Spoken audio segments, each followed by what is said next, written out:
बहुत बहुत धन्यवाद महामहिम राज्यपाल, मंचस्थ अन्य सम्मानित अतिथिगण। मैं अनुरोध करूंगा सभी लोगों से कि मंच पर पुनः अपना स्थान ग्रहण करें।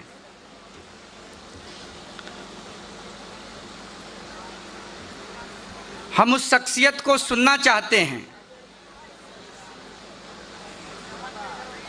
जिस शख्सियत ने, दुबे जी,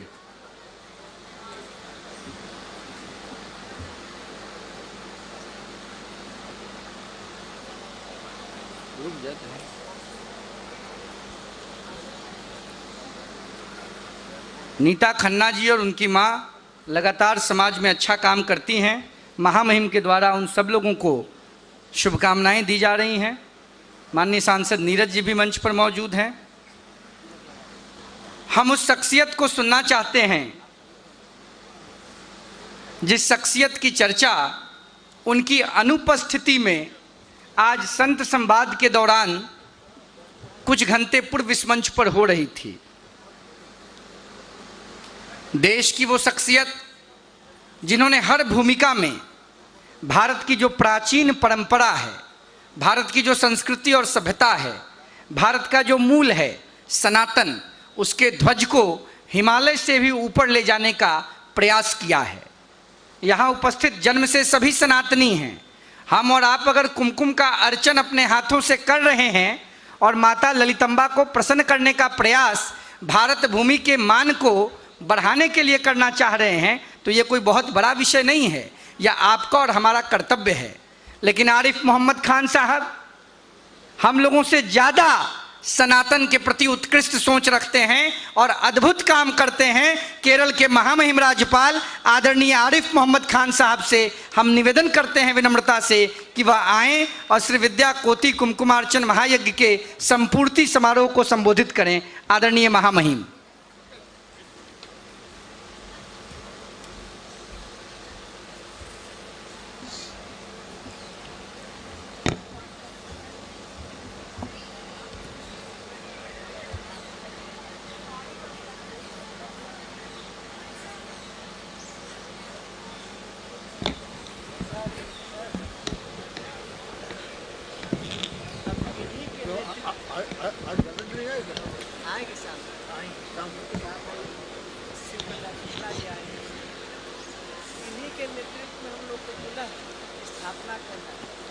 श्रद्धेय स्वामी अभिषेक ब्रह्मचारी जी, श्रद्धेय स्वामी सर्वेश्वर जी, श्रद्धेय स्वामी देवी जी, हमारे भाई सांसद नीरज शेखर जी, भाई अनुराग जयपुरिया जी, तपेश बगाती जी, स्वामी वेंकटेश जी, रोहित कुमार सिंह जी, डॉक्टर मीना पिपला पुने, नीता खन्ना जी, डॉक्टर विनोद डोगरा जी, अनिमेश जी, उमेश जी, यहाँ पर उपस्थित हमारे सभी श्रद्धेय संतजन और माताओं, बहनों और भाइयों, मैं सबसे पहले तो स्वामी अभिषेक ब्रह्मचारी जी को बहुत धन्यवाद देना चाहूँगा कि वो रोहित सिंह और दूसरे साथियों के साथ पधारे, मुझे आमंत्रित किया और ये मौका दिया कि मैं भी आपके साथ ये पुनीत कार्य जो पिछले लगभग एक सप्ताह से चल रहा है, मैं भी इससे लाभान्वित हो सकूं। मैं बोलना कुछ और चाहता था, लेकिन मेरे बारे में महाराज ने इतना आशीर्वाद, साधुवाद, विनोद जी, डॉक्टर साहब, रोहित जी, सब लोगों ने, तो मुझे लगता है कि वहाँ मैं बहुत आभारी हूँ, लेकिन थोड़ा सा उसको स्पष्ट करने की ज़रूरत है।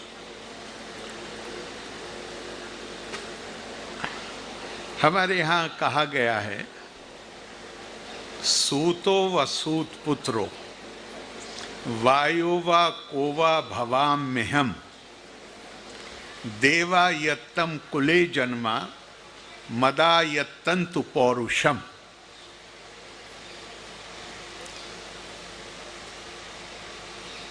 सूत संस्कृत में रथ चलाने वाले को भी कहते हैं और कपड़ा बिनने वाले को भी कहते हैं। तो यहाँ कहा गया है कि मैं चाहे रथ चलाने वाला हूँ, चाहे कपड़ा बिनने वाला हूँ, या मैं कोई भी हूँ, देवा यत्तम कुले जन्मा, मैं किस कुल में जन्म लूं ये मेरे हाथ में नहीं है। मदा यत्तंतु पौरुषम, लेकिन मैं अपने जीवन में क्या करता हूं इसकी पूरी इच्छा और अधिकार मुझे दिया गया है।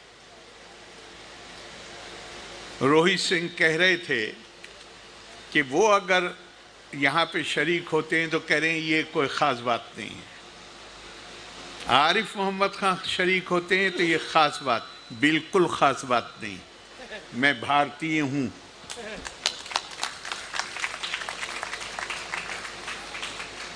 बिल्कुल भी ख़ास बात नहीं है। और एक उदाहरण देके स्वामी विवेकानंद का मैं इस बात को थोड़ा सा आगे बढ़ाऊंगा, इसलिए कि वो सनातन का मर्म है। अभी महाराज बोल रहे थे तो उन्होंने कहा कि पद्धति कोई भी, नाम भी अनेकों नाम हैं, और पद्धति किस तरीके से वहां पहुंचना है ये तो बताया ही नहीं गया है। आकाशात् पतितं तोयम यथा गच्छति सागरम सर्वदेवा नमस्कारा केशवम प्रीति गच्छति। किसी नाम से उसे पुकार लो। स्वामी विवेकानंद ने शिकागो में यही कहा था। उन्होंने कहा, रुचि नाम वैचित्रिया दिर्जु कुटिल नाना पज्जुशाम निर्णाम एको गम्यस तोबसी पैसा मरनवे।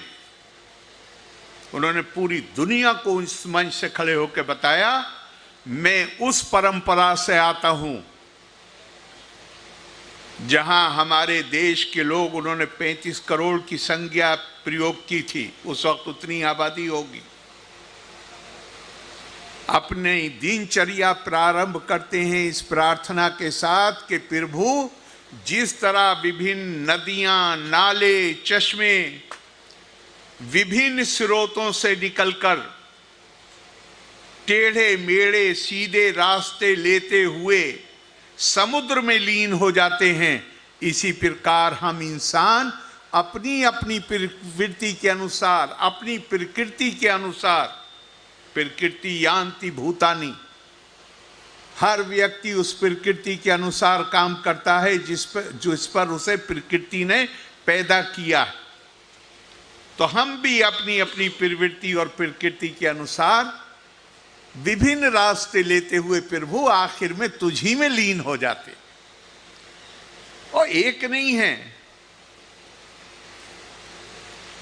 हमारी जैन परंपरा में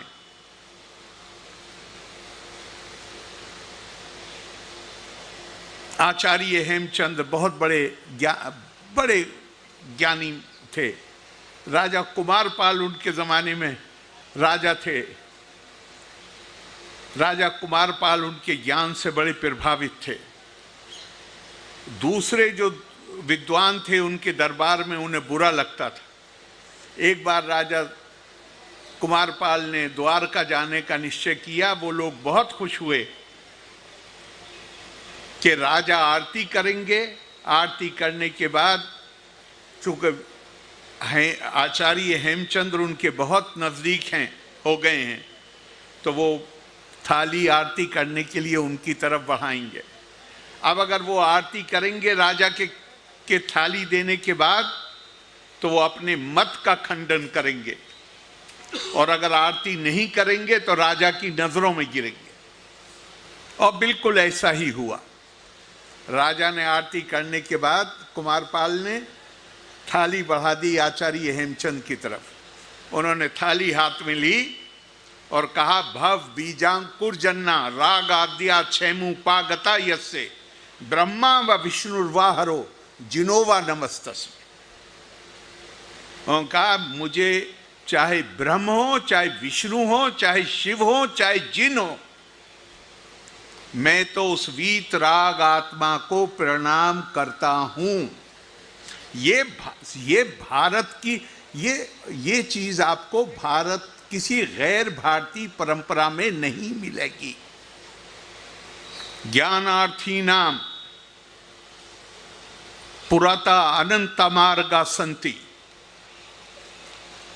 यावंता पंथा खगा अनंत आकाशे उड्डीयन्ते मत्स्या चा अगाहा समुद्रेषु तरंती। ज्ञानी व्यक्ति ये जानता है कि उस तक पहुंचने के 1000 रास्ते हैं।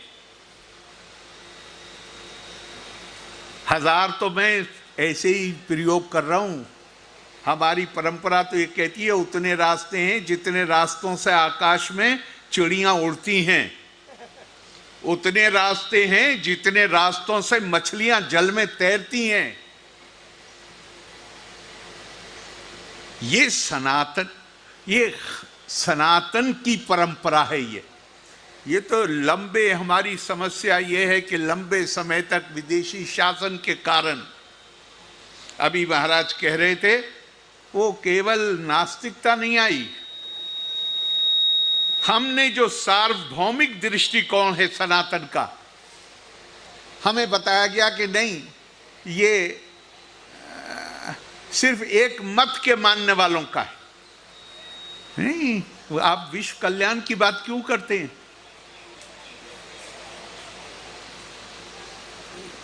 सर्वे भवन्ति सुखिनः की बात क्यों करते हैं? इस जगह आमतौर से तो परंपरा यह है कि जिस मत के मानने वाले हैं उस मत के मानने वालों के कल्याण की बात होती है। सनातन में ऐसा नहीं।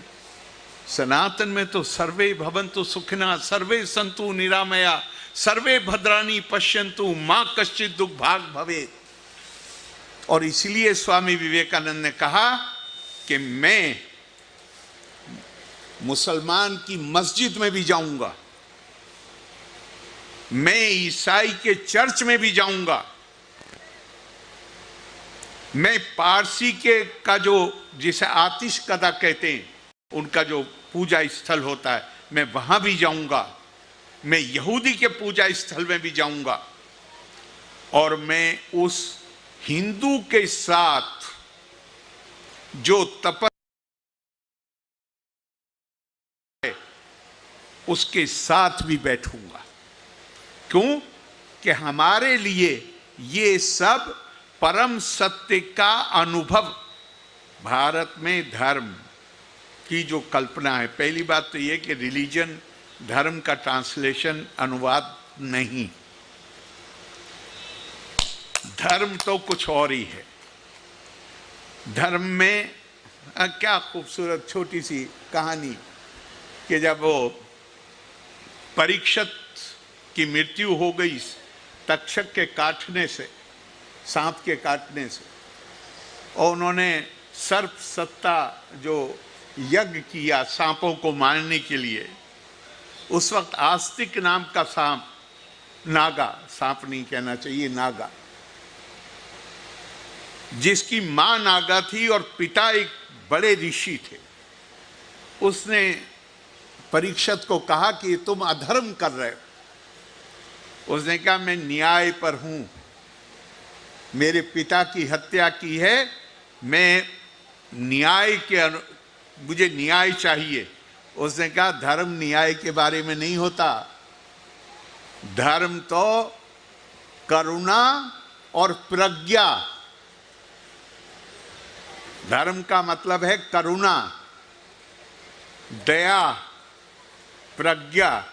हमारे पूर्व राष्ट्रपति डॉक्टर राधाकृष्णन कहते थे कि अगर सभ्य जीवन जीना है तो अपने अंदर करुणा का भाव पैदा करो।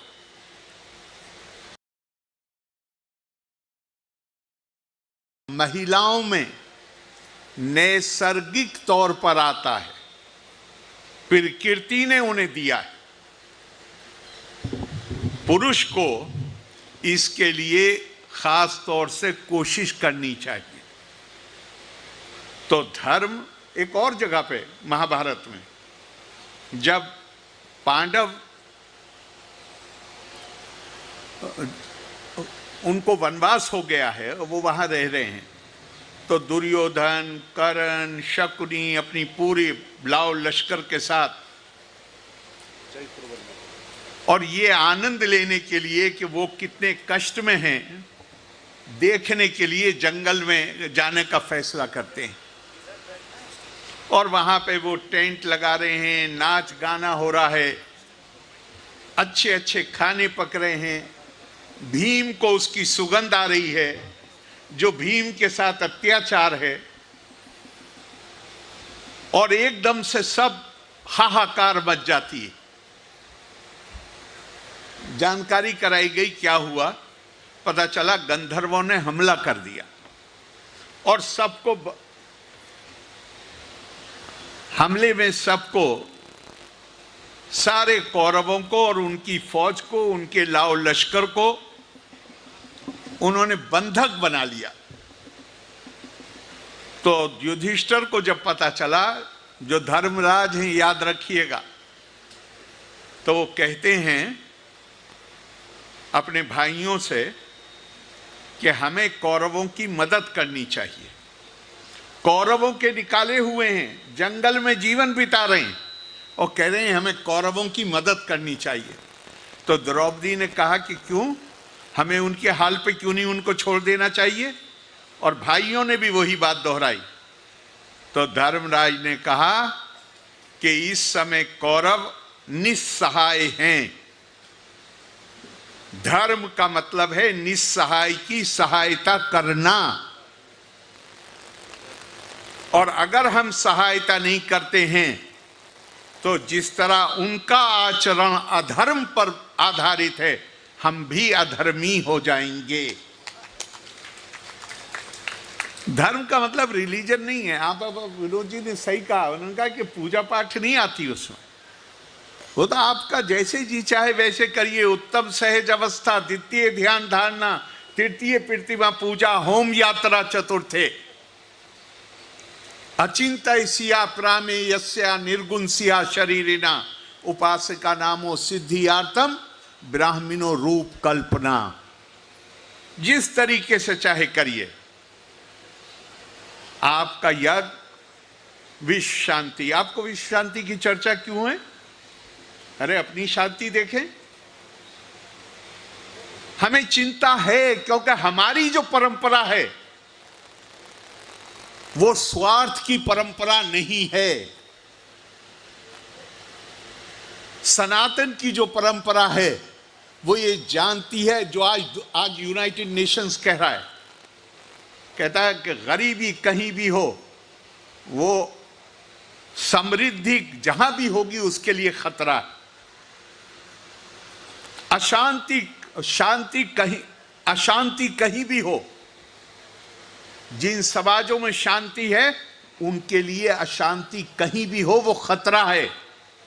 बीमारी कहीं भी हो वो स्वास्थ्य के लिए खतरा है। ये हमारे मनीषियों ने, ये तो यूनाइटेड नेशंस में तो आप पिछले 10-15 साल से कहा जा रहा है, हमारे मनीषियों ने इसकी कल्पना हजारों साल पहले की थी। अब ये आपने बार बार शब्द प्रयोग किया है कि करपात्री जी महाराज ने धर्म सम्राट का शब्द प्रयोग किया है, जो उनको उनके जीवन में ही दिया गया था, या उनके शिष्य जिनके ये स्वामी सदानंद सरस्वती वेदांती जी महाराज, गौर से अगर हम देखें तो हमारी, बल्कि इससे पहले एक और बात कहूं, पूरी दुनिया में संस्कृतियों का आधार क्या है? इंसान अकेले नहीं रह सकता, उसको समाज चाहिए। समाज को इकट्ठा रखने के लिए कोई आधार चाहिए, उससे संस्कृतियों का निर्माण होता है। दुनिया में हम अकेले संस्कृति नहीं है, हर जगह संस्कृति है, मानव कहीं अकेले नहीं रह सकता। संस्कृति का आधार क्या है? हमारा रंग गोरा है, इसलिए हम एक हैं। हम एक तरीके से पूजा पाठ करते हैं, एक हमारी आस्था है, इसलिए हम एक हैं। हम एक भाषा बोलते हैं, इसलिए हम एक हैं। तो सबके रंग तो एक जैसा नहीं, जो बाहर रह गए वो कौन है? वो दूसरे बन जाते हैं। सब एक भाषा नहीं बोलते, सब एक तरीके से पूजा पाठ इबादत नहीं करते, तो जो बाहर रह गए वो दूसरे हो गए। और हमारी परंपरा बताती है, द्वैत यादा वै भय भवती, दूसरे से इंसान को हमेशा डर लगता है।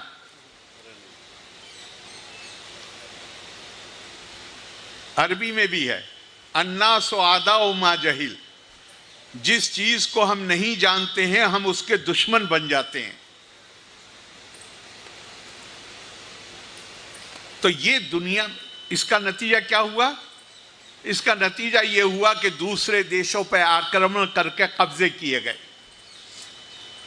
हमारे पास देवी संदेश है, उसको पहुंचाना हमारी जिम्मेदारी है। अब देवी संदेश पहुंचाया या नहीं पहुंचाया, लेकिन अपना राज स्थापित कर लिया। हम सभ्य हैं, कौन कह रहा है? हम सभ्य हैं, दुनिया में सभ्यता को ले जाना हमारी जिम्मेदारी है। कौन कह रहे हैं? हमारे यहाँ 4000 साल पहले हमारी जो किताबें हैं, 4000 साल पहले तो एक तरह से लिपिबद्ध की गई। एक दिन में नहीं चेतना पैदा होती है, उससे हजारों साल पहले से वो चेतना पैदा हो रही होगी। और ये कहने वाले कौन थे? जो 1000 साल पहले उनके पास घर भी नहीं थे, ठंड से बचने के लिए पहाड़ों की, क्या कहते हैं साहब, केव को क्या कहेंगे, गुफा में रहते थे। वो कह रहे हैं कि हम तुम्हारे ऊपर राज करेंगे, तुम्हें सभ्य बनाएंगे, ये हमारी जिम्मेदारी है। और पता चला कि भारत, जो उनका राज शुरू होने से पहले, चीन और भारत जो दुनिया की सबसे बड़ी वित्तीय व्यवस्था थी, वो सबसे गरीब देश बन गए। तो अब पहली बार उनके यहां चेतना आनी शुरू हुई 2 महायुद्धों के बाद। और 1948 में उन्होंने कहा कि मानव को मानव के रूप में प्रतिष्ठा का अधिकार है। और यूनाइटेड नेशंस ने अपना जो चार्टर स्वीकार किया, उसमें मानव अधिकारों की बुनियाद मानव प्रतिष्ठा को बताया गया। कब? 1948। कितने साल हुए? अभी 100 साल भी नहीं हुए। भारत में 4000 से भी ज्यादा साल पहले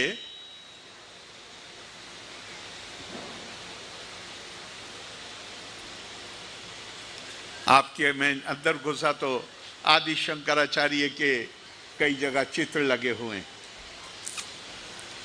तो हम 4000 साल को छोड़ते हैं।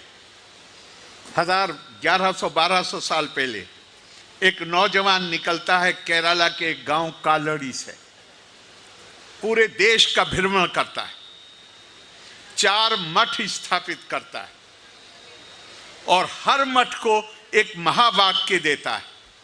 वो महावाक्य उसका अपना नहीं है, वो महावाक्य लिया है उसने 4000-5000 साल या उससे भी पहले के जो वेद हैं उनमें से उसने एक एक महावाक्य लिया है।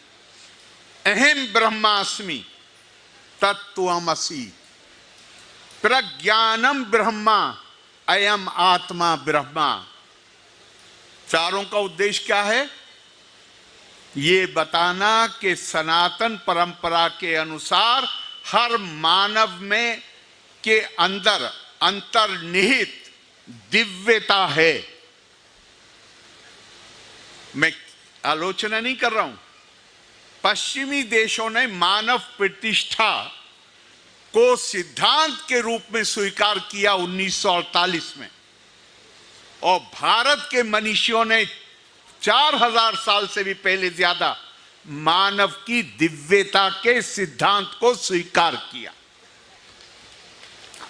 अब यहां पे हम जितना गर्व करें कम है, पर थोड़ी शर्म भी आती है।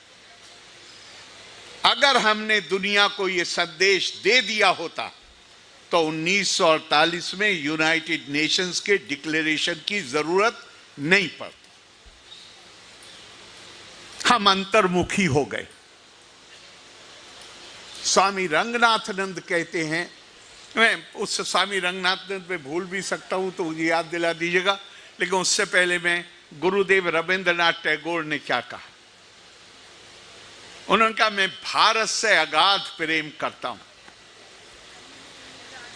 लेकिन मेरा यह प्रेम इसलिए नहीं है कि मैं भूगोल की मूर्ति बनाकर उसकी उपासना करना चाहता हूं। मेरा ये प्रेम इसके लिए भी नहीं है कि मैं भारत भूमि में मैंने जन्म लिया, बल्कि मेरा ये प्रेम इसलिए है कि भारत वो देश है जहां सारी विषम परिस्थितियां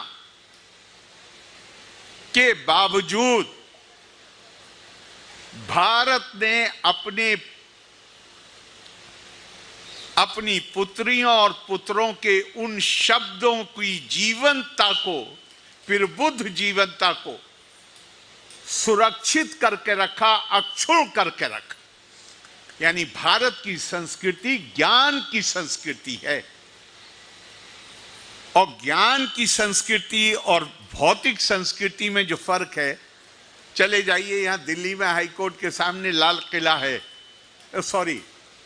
पुराना किला है। किसने बनाया था? अगर हम जो बात बताई जाती है उसको अगर हम स्वीकार करें तो किसने बनाया था? पांडवों की राजधानी के किले के तौर पे माया असुर ने, जो असुरों का वास्तुशास्त्री था, आर्किटेक्ट था, उसने बनाया था। अब इतना बड़ा आर्किटेक्ट अगर सरकार करोड़ों रुपए न खर्च करे तो आप पैर नहीं रख सकते अंदर, खंडर है। और उस किले के बनने के चंद वर्षों के अंदर भगवान कृष्ण ने कुरुक्षेत्र के मैदान में गीता का संदेश दिया। किला ढेर हो गया है और गीता में कोई कॉमा और फुल स्टॉप भी नहीं बदला। तो ज्ञान और मानसिक आधार पर जो चीज आप बना, हमारे संतों का महत्व क्या है? उन शब्दों को सुरक्षित रखने में अगर सबसे महत्वपूर्ण भूमिका किसी की है तो हमारे संतों की। इसीलिए भारत में जिनके हाथ में सत्ता रही है, राजशाही रही है, वो समाज के आदर्श कभी नहीं बने। समाज के आदर्श हमेशा भारत में हमारे ऋषि, महर्षि, हमारे मनीषी, हमारे संत वो हैं जिन्होंने इस समाज को हमेशा प्रेरित किया। तो ये गुरुदेव ने कहा। हमारी जो ज्ञान की परंपरा है, वो मैंने कहा था स्वामी रंगनाथानंद का, कि फिर मुझे बहुत दफा अपने आप से मैं प्रश्न करता हूं, हमारी संस्कृति ज्ञान की संस्कृति थी, तो फिर हमारी इतनी दुर्दशा क्यों हुई? उसका जवाब भी स्वामी विवेकानंद देते हैं और स्वामी रंगनाथानंद देते हैं। और वो श्रीमद् भागवत से, भगवत गीता नहीं, श्रीमद् भागवत से एक लाइन उद्धृत करते हैं, सरस्वती ज्ञान खल्व यथा सती। सरस्वती का सच्चा उपासक वो है जो ज्ञान अर्जित करे और अर्जित ज्ञान को दूसरों के साथ साझा करे।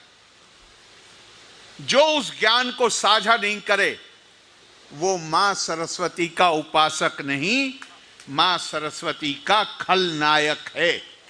ये हमारी परंपरा। हम खुद अपनी परंपरा से भटक गए। अब मैं कह रहा था कि मैं आदि शंकरा की के तस्वीरें देखी अंदर आते, वो पूरे देश में घूमे, उन्होंने 4 महावाक्य दिए। सारा जोर किस बात पे? मानव की दिव्यता, देहो देवालया प्रोक्तो जीवो देवा सदा शिवा। कोई भेदभाव नहीं, हर व्यक्ति उसके अंदर आत्मा के रूप में परमात्मा का निवास है।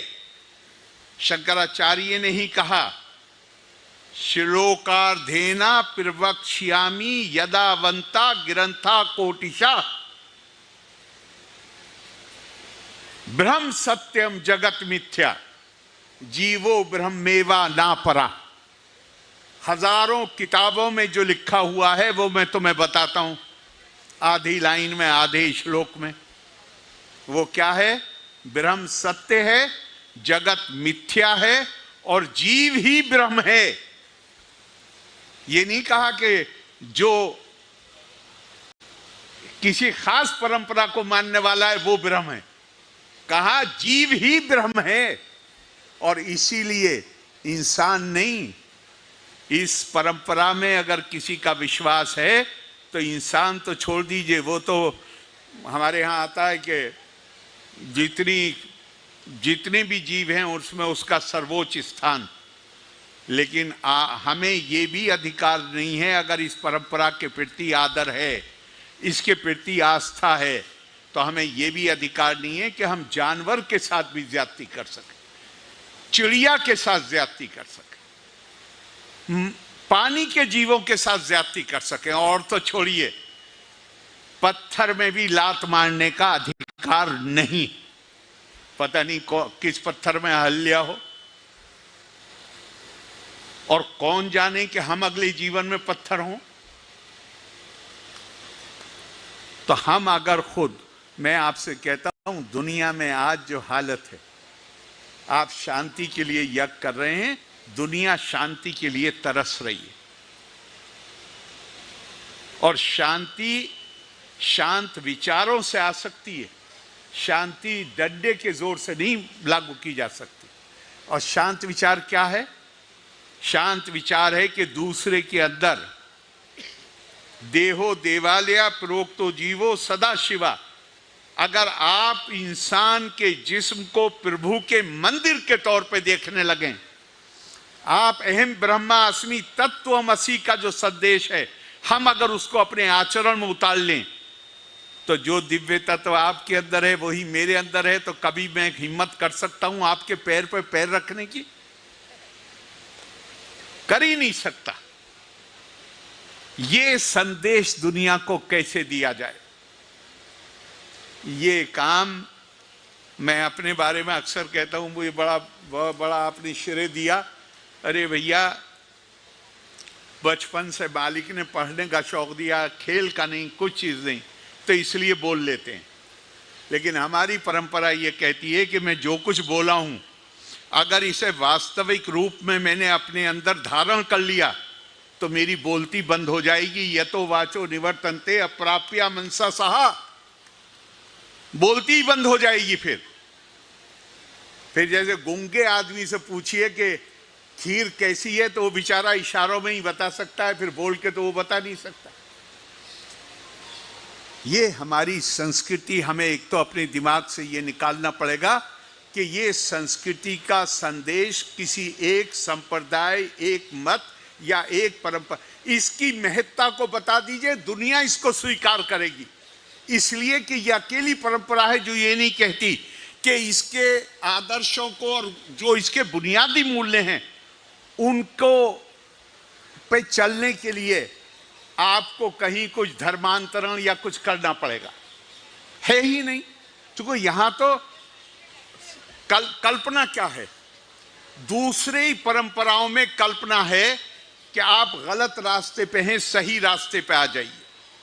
सनातन की कल्पना क्या है, हम छोटे सत्य से बड़े सत्य की ओर निरंतर यात्रा करते हैं, और बड़े सत्य की ओर निरंतर यात्रा है तो उसमें इसको स्वीकार करने में बहुत कठिनाई नहीं हो सकती किसी को भी। तो आपने आधा घंटा आप बोलता बता क्यों नहीं रहे, I have already spoken half an आप एक बार फिर, मैंने पहले ही साहब आधे घंटे से आधा घंटा ले लिया, मैं बहुत माफ़ी चाहता हूँ, मैंने देखा नहीं घड़ी। आपने मुझे आमंत्रित किया, आपने इतना साधुवाद दिया, आपने इतना आशीर्वाद दिया, इतना आदर और सम्मान दिया, मेरे पास शब्द नहीं है कि मैं अपनी कृतज्ञता व्यक्त कर सकूं। बहुत बहुत धन्यवाद। लोका समस्ता सुखिनो भवन्तु। जय हिंद।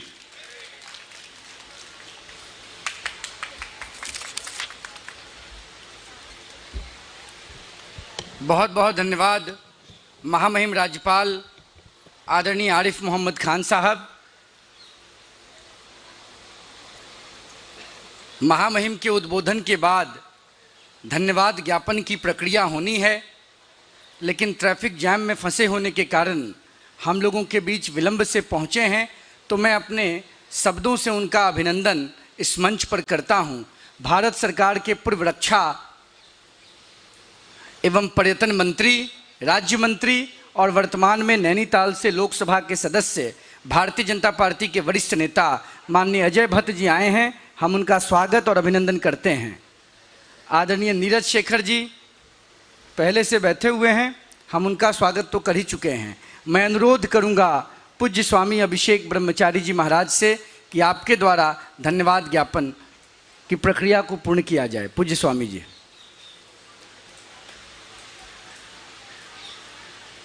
वही माइक उमेश जी, वही माइक दे दीजिए, वो माइक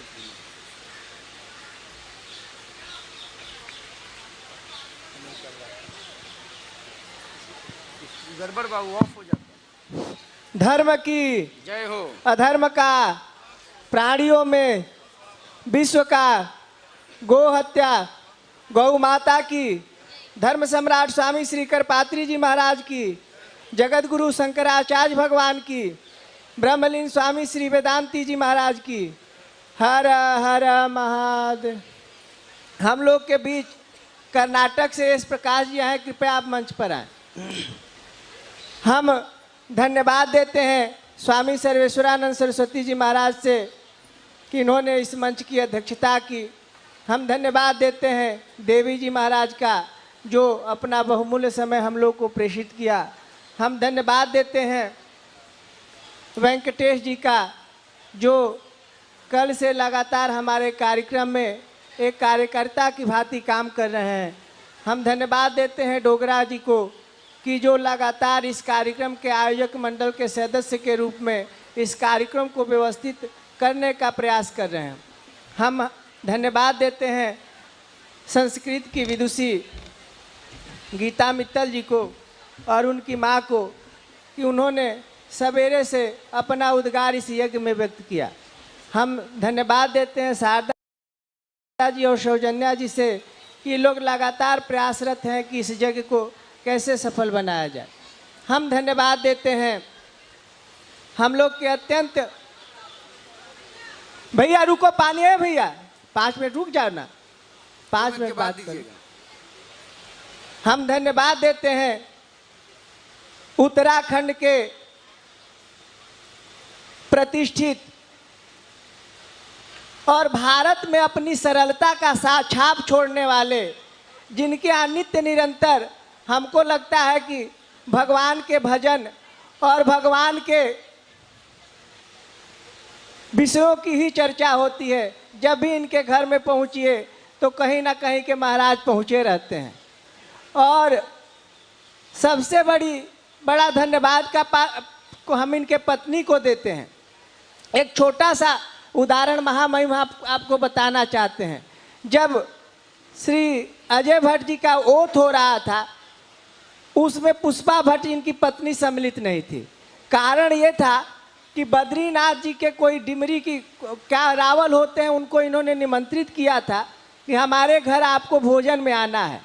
और निमंत्रित करने के उपरांत उसी दिन इनको फ़ोन आ गया कि आप भारत सरकार में मिनिस्टर हो रहे हैं। तो उन्होंने कहा कि हम रावल की अवहेलना करके ओथ में शामिल होना हमारे लिए उचित नहीं है। हमने किसी ब्राह्मण, वो भी बद्रीनाथ के पुजारी को अपने यहाँ निमंत्रित किया है, तो उससे महत्वपूर्ण काम हमारा ये है कि ब्राह्मणों की सेवा करें और धर्म की रक्षा करें। रावल केरला के हैं। हाँ, वो रावल केरला के हैं। तो ऐसा संस्कारी परिवार, जब हम इनके यहाँ पहले जाते थे तो इनके घर में गाय रहती थी और हमेशा इनका ये प्रयास रहता है कि हम लोगों के लिए क्या मदद करें, और हमेशा मदद करते रहते हैं। उत्तराखंड के सुप्रतिष्ठित राजनेता श्री अजय भट्ट जी, हम धन्यवाद देते हैं। हम लोग के अत्यंत करीबी, अत्यंत आदर के पात्र और निरंतर जिनकी सरसता होती है। एयरपोर्ट पर भी चलेंगे तो अपने हाथ में ही अपना सामान लेते हैं। ताम झाम से दूर तेही पुर बसत भरत बिनुरागा, चंचरीक जिमि चंपक बागा। ऐसे हमारे नीरज शेखर जी, हम धन्यवाद देते हैं। ये कार्यक्रम में उस दिन से लग गए और लगातार पेन पेपर लेके चाहते थे कि यह कार्यक्रम कैसा सफल बनाया जाए, और एक दिन में 3 बार अपने प्रभुता को लघुता में परिवर्तित करते हुए यहाँ आते रहे और कार्यक्रम को सफल बनाने के लिए चिंतित रहे। जैसा लग रहा था कि इनके घर की कोई शादी हो, इनके घर में कोई बारात आ रहा हो, इनके घर में कोई कार्यक्रम हो, उससे भी ज़्यादा चिंतित रहे। इसके लिए हम धन्यवाद और भगवान विश्वनाथ मैया अन्नपूर्णा से आपके उत्तरोत्तर वृद्धि की कामना करते हैं। इनके बगल में बैठे हुए देश के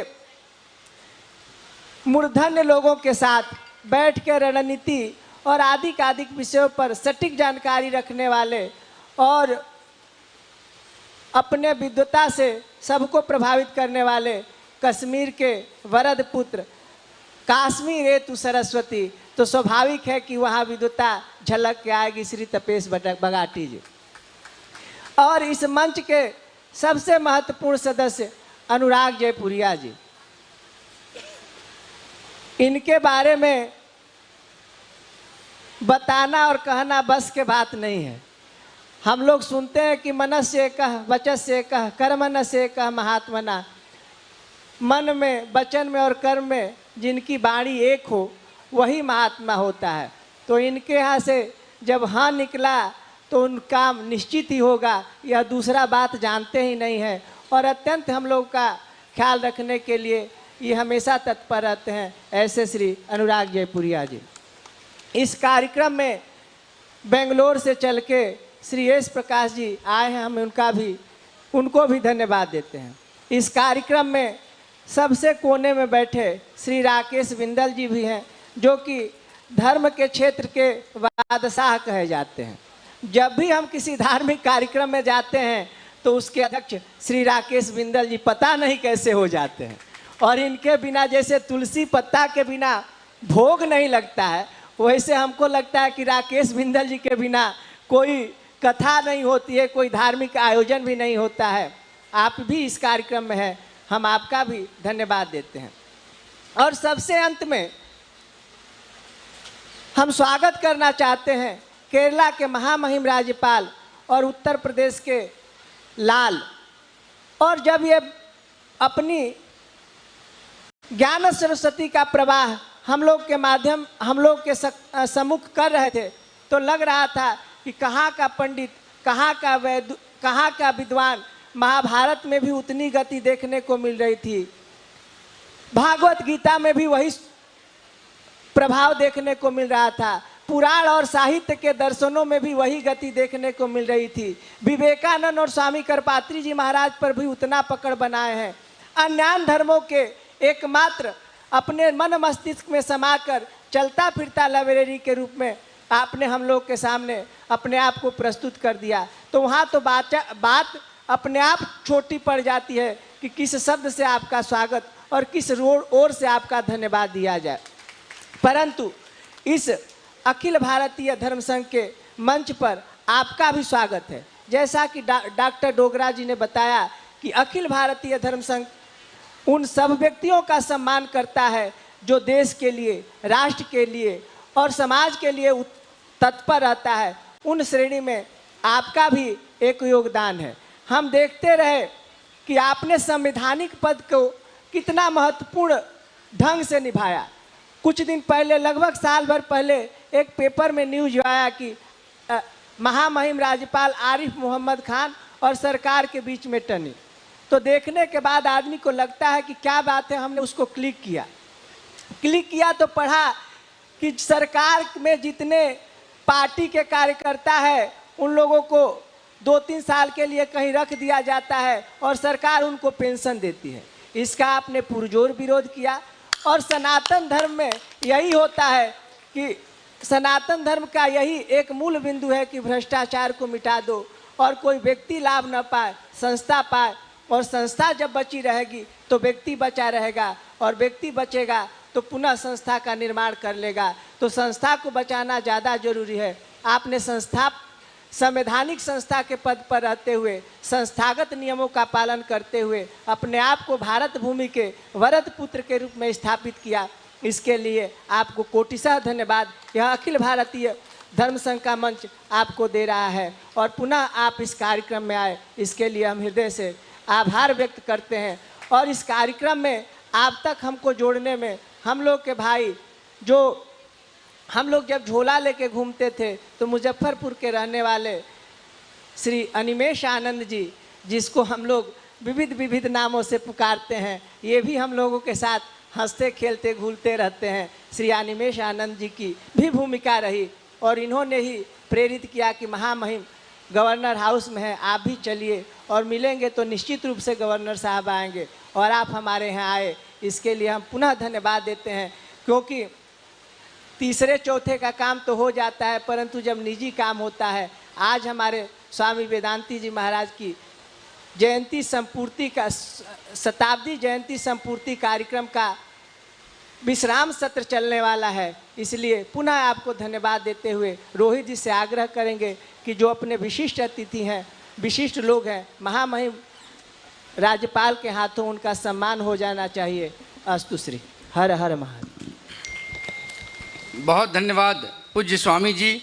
सर्वप्रथम मंच पर मौजूद महामहिम राज्यपाल का सम्मान हम लोग चाहते हैं कि हो। मैं आग्रह करूंगा उमेश जी से कि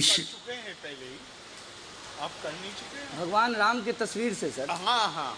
प्रभु राम के बिना कैसे होगा सर। भाई गोपाल झा जी जहाँ भी हो मंच पर आने की कृपा करें, थोड़ा जल्दी। आपने बड़े श्रद्धा से प्रभु राम की तस्वीर को लाने का काम किया। झा जी राम जी के ससुराल से हैं सर, और आप राम जी के घर से हैं, तो ये संगम है बिहार और उत्तर प्रदेश का। मैं आग्रह करूंगा पूज्य स्वामी अभिषेक जी के साथ गोपाल झा जी, आदरणीय नीरज जी, आदरणीय अजय भट्ट जी, तपेश जी, सब लोग महामहिम का सम्मान कर रहे हैं भगवान राम की तस्वीर से। बहुत धन्यवाद झा जी। मैं निवेदन करूंगा महामहिम राज्यपाल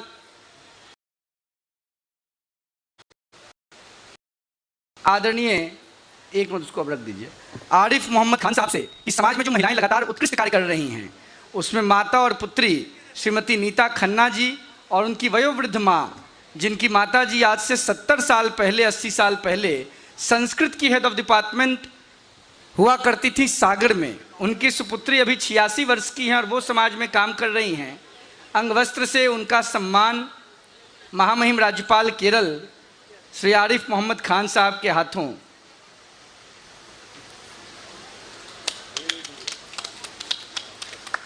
बहुत धन्यवाद। नीता खन्ना जी का भी सम्मान।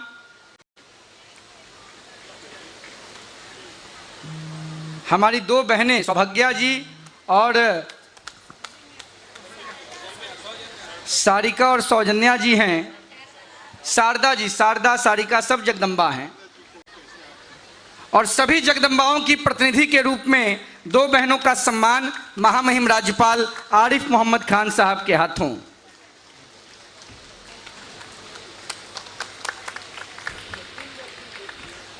श्री राकेश बिंदल जी, आपको भी आशीर्वाद महामहिम राज्यपाल के हाथों।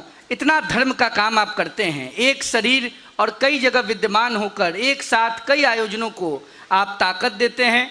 बहुत ऊर्जा जगदम्बा ने आपको दिया है। महामहिम राज्यपाल के हाथों आपको भी आशीर्वाद मिलता हुआ।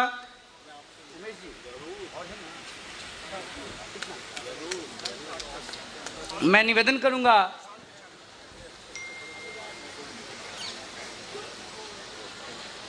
महामहिम राज्यपाल से कि श्री अनुराग जयपुरिया जी जो लगातार समाज में अच्छा काम कर रहे हैं, उनको भी आपके हाथों सम्मान मिले।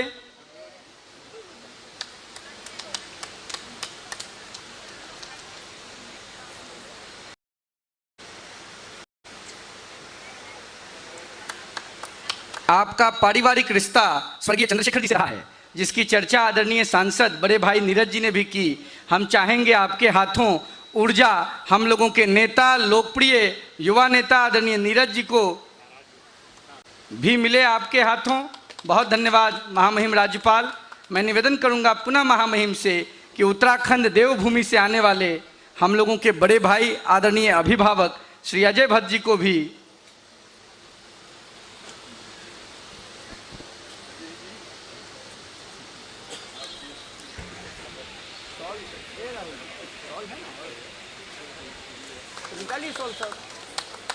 मैं आग्रह करूंगा,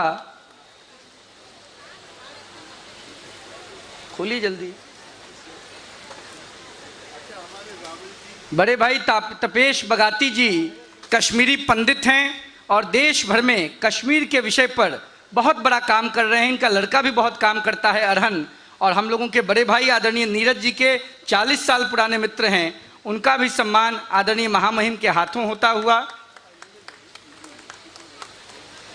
श्री यश प्रकाश जी कर्नाटक से आए हैं, उनको भी महामहिम के हाथों